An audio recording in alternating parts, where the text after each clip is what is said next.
വലിയുല്ലാഹി നല്ല ഇബ്രാഹിം ബാദുഷാ റളിയല്ലാഹു അൻഹു. ബംഗാൾ ഉൾക്കടലിന്റെ തീരത്ത് ദീനുൽ ഇസ്ലാമിന്റെ തങ്കക്കിരണങ്ങൾ വിതറിക്കൊണ്ട് ഒരു ജനതയെ മുഴുവൻ ഹിദായത്തിന്റെ സ്വർണ്ണത്തൊട്ടിലിൽ താരാട്ടിയ ഈ മഹാൻ ഏർവാടിയിൽ സുൽത്താൻ ഇബ്രാഹിം ബാദുഷായുടെ തിരുസന്നിധിയിൽ നിദ്ര കൊള്ളുന്നു. അക്കാലത്ത് ഏർവാടിയിലെ രാജാവായിരുന്ന സേതുപതി രാജാവിന് കറാമത്തിലൂടെ സന്താനഭാഗ്യം നൽകിയതിന് പകരമായി ഏർവാടി പരിസരത്ത് 6000 ഏക്കർ ഭൂമി രാജാവ് നല്ല ഇബ്രാഹിം ബാദുഷാക്ക് ഇഷ്ടദാനമായി പതിച്ചുകൊടുത്തു. ബാദുഷാ തങ്ങളുടെ 11ാം പേരമകനായ മഹാനായ നല്ല ഇബ്രാഹിം ബാദുഷാ തങ്ങളുടെ പിൻഗാമികളാണ് ഇപ്പോൾ ഏർവാടി ദർഗയുടെ പരിപാലനം നടത്തിക്കൊണ്ടിരിക്കുന്നത്.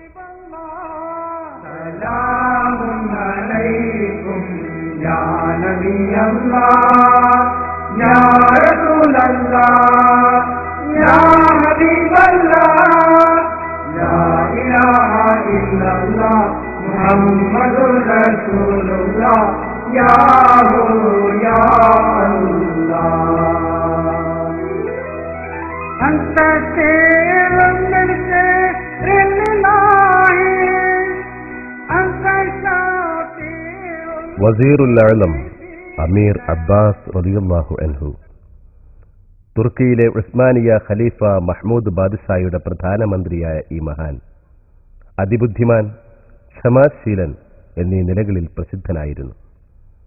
ശാന്തനാണെങ്കിലും മാതൃശധീരനായ ഇദ്ദേഹം ദീനിനു വേണ്ടി തന്റെ വാൾ ഊരിയെടുത്താൽ ശാന്തതയാൽ ചന്ദ്രസമാനമായ തന്റെ പൂമുഖത്ത് ഗാംഭീര്യത്തിന്റെ സൂര്യ തേജസ് കത്തിച്ചൊലിക്കുമായിരുന്നു. ദീനീ പ്രബോധനത്തിനെത്തിയ നമ്മൾ ആരെയും ആക്രമിക്കുവാനല്ല, മറിച്ച് എതിരാളികളുടെ വാൾമുനയിൽ നിന്ന് സ്വന്തം ശരീരങ്ങളെ പ്രതിരോധിക്കാനാണ് വാളെടുക്കാൻ നിർബന്ധിതരായതെന്ന് തന്റെ നയം മഹാൻ വിളംബരപ്പെടുത്തുമായിരുന്നു. വലുപ്പത്തിലും ശക്തിയിലും പേരുകേട്ട 100 കണക്കിന് തുർക്കി കുതിരകളെ മഹാനവറുകൾ ഇന്ത്യയിലേക്ക് കൊണ്ടുവന്നു.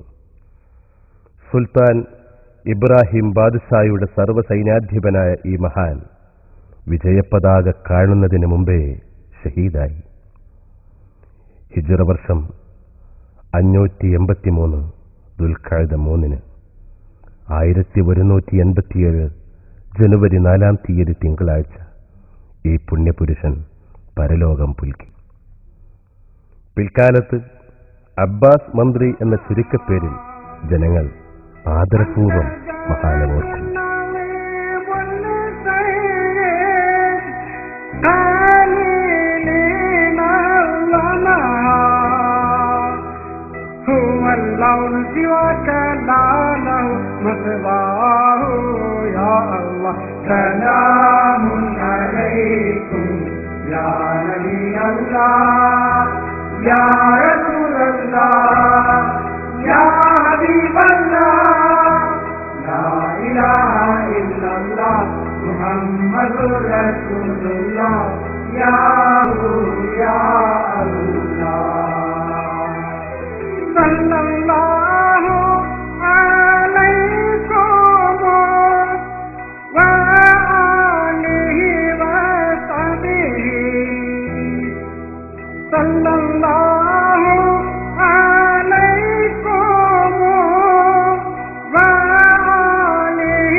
ഡോക്ടർ സയ്യിദ് അബ്ദുൽ ഹക്കീം റളിയല്ലാഹു അൻഹു സുൽത്താൻ ഇബ്രാഹിം ബാദുഷാ റളിയല്ലാഹു അൻഹുവിന്റെ വൈദ്യസംഘത്തിന്റെ തലവൻ.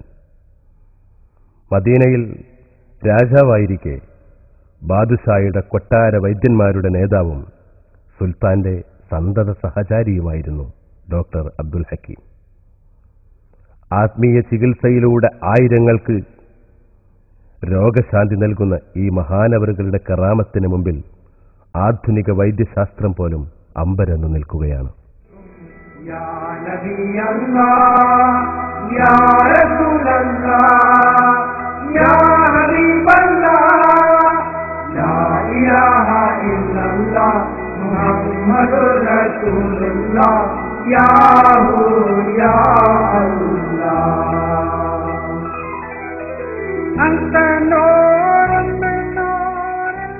സയ്യിദ റുഖയ്യ ബീവി ഉമ്മ ബാദുഷായുടെ സംഘത്തിലെ സ്ത്രീകളുടെ ചികിത്സക്കായി നിയോഗിക്കപ്പെട്ട ഈ മഹതി ഹക്കീം ഡോക്ടറുടെ തൊട്ടടുത്ത് അന്ത്യവിശ്രമം കൊള്ളുന്നു.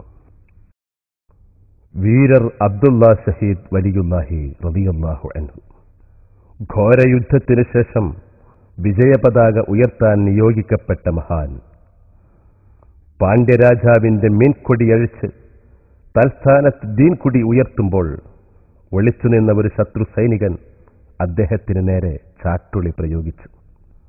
ആയുധം തന്റെ തിരുവയറ്റിൽ തുളച്ചു കയറി കുടൽമാല പുറത്തേക്ക് വന്നപ്പോൾ തന്റെ തലപ്പാവഴിച്ച് വയർ ബന്ധിച്ചുകൊണ്ട് ഒട്ടും തളരാതെ മഹാൻ കൊടി ഉയർത്തി. ഉയരത്തിൽ പാറിക്കളിക്കുന്ന വിശുദ്ധ പതാകയെ നോക്കി മഹാനവറുകൾ അള്ളാഹുവിന്റെ അരികിലേക്ക് യാത്രയായി. വിജയം. അജ്ഞയുടെ ഇരുളിൽ മൂടപ്പെട്ട ഒരു യുഗം. അവിശ്വാസികളും അപരിഷ്കൃതരുമായ ഒരു ജനത. ക്രൂരനും മേഘാധിപതിയുമായ ഭരണാധികാരി. അവർക്കിടയിലേക്ക് മദീനത്തുനിന്നും ഒരു ദിവ്യജ്യോതി പ്രത്യക്ഷമായി. ലോകൈക പ്രവാചകന്റെ പൊന്നോമന പൗത്രൻ ഹസ്രത്ത് സുൽത്താൻ ഇബ്രാഹിം ബാദുഷാ റളിയല്ലാഹു അൻഹു അറിവിന്റെ നിറദീപവുമേന്തി ഇന്ത്യയിലെത്തി. മദീനയിലെ രാജാധികാരവും പദവിയും ഉപേക്ഷിച്ച്, നാടും വീടും ഉപേക്ഷിച്ച് മഹാനവറുകൾ ദീനിനു വേണ്ടി സർവം ത്യജിച്ചുകൊണ്ട് യാത്രയായി. ശാന്തിയും സ്നേഹവും സമാധാനവും സമ്മേളിച്ച അധ്യാത്മപ്രഭാവത്തിന്റെ ആ ഉജ്ജ്വല തേജസ്സിനെ അന്നത്തെ ജനങ്ങൾക്ക് ഉൾക്കൊള്ളാൻ സാധിച്ചില്ല. സത്യത്തിന് മുഖം കൊടുക്കാതെ പുറംതിരിഞ്ഞ നിഷേധി സമൂഹത്തിനെ മഹാൻ ആദ്യം സഹനം കൊണ്ടും ക്ഷമ കൊണ്ടും നന്മയിലേക്ക് ക്ഷണിച്ചു. പക്ഷേ ക്രൂരതയുടെ മനുഷ്യരൂപങ്ങൾ ആ ദീപഗോപുരത്തെ ഉരുക്കുമുഷ്ടി കൊണ്ട് തകർക്കാൻ തുനിഞ്ഞപ്പോൾ ആ പുണ്യപുരുഷന്റെ രാജഭാവം ഉണർന്നു. ജലാലിയത്തിന്റെ തീജ്വാലയിൽ മുഖകമലം സൂര്യ തേജസ്സായി. ആത്മീയതയുടെ സൗഭാവം കൈവരിച്ച ചുടുനിശ്വാസങ്ങൾ കൊടുങ്കാറ്റായി രൂപം പ്രാപിച്ചു. പിന്നെ ഒരു മുന്നേറ്റമായിരുന്നു. ആ മുന്നേറ്റത്തിൽ അസത്യത്തിന്റെ നെടുങ്കോട്ടകൾ തകർന്നു തരിപ്പണമായി. വെളിച്ചം വന്നുദിച്ചപ്പോൾ ഇരുട്ട് ഓടി ഒളിച്ചു. ആഞ്ഞടിച്ച ആദർശത്തിന്റെ ചുഴലിക്കാറ്റിൽ കാപട്യത്തിന്റെ കടലാസു കഷ്ണങ്ങൾ ചിതറിത്തെറിച്ചു. അങ്ങനെ നെറികേടിന്റെ, ഏകാധിപത്യത്തിന്റെ ക്ഷുദ്രപതാകയെ താഴെ ഇറക്കി തൽസ്ഥാനത്ത് ശാശ്വത വിജയത്തിന്റെ വിജയപതാക മഹാനായ സുൽത്താൻ ഇബ്രാഹിം ബാദുഷാ തങ്ങൾ ഉയർത്തി. ഹിജ്റ 583 ദുൽഖഅദ 10 1187 ജനുവരി 11 തിങ്കളാഴ്ച ഇന്ത്യ മഹാരാജ്യത്ത് ഐതിഹാസികമായ ഇസ്ലാമിക മുന്നേറ്റത്തിന് തുടക്കം കുറിച്ചു. മഹാനായ ബാദുഷാ ഇന്ത്യയുടെ ഭരണസാരഥ്യം ഏറ്റെടുത്തു. രാജാവായി 12 വർഷവും 12 ദിവസവും ശരീഅത്ത് ഭരണം നടത്തിയ ബാദുഷായുടെ ഭരണകാലത്തെ വിവരങ്ങളെക്കുറിച്ച് തമിഴ്നാട്ടിലെ പ്രസിദ്ധങ്ങളായ ക്ഷേത്രങ്ങളിലെ ശിലാലിഖിതങ്ങളിൽ ഇന്നും മായാതെ രേഖപ്പെടുത്തപ്പെട്ടിരിക്കുന്നു. 12-ാം നൂറ്റാണ്ടിലെ തമിഴിലെ പുരാതന ഗ്രന്ഥങ്ങളിൽ ഇബ്രാഹിം ബാദുഷായുടെ ഭരണകാലത്തെക്കുറിച്ചുള്ള വിവരങ്ങൾ കാണാം.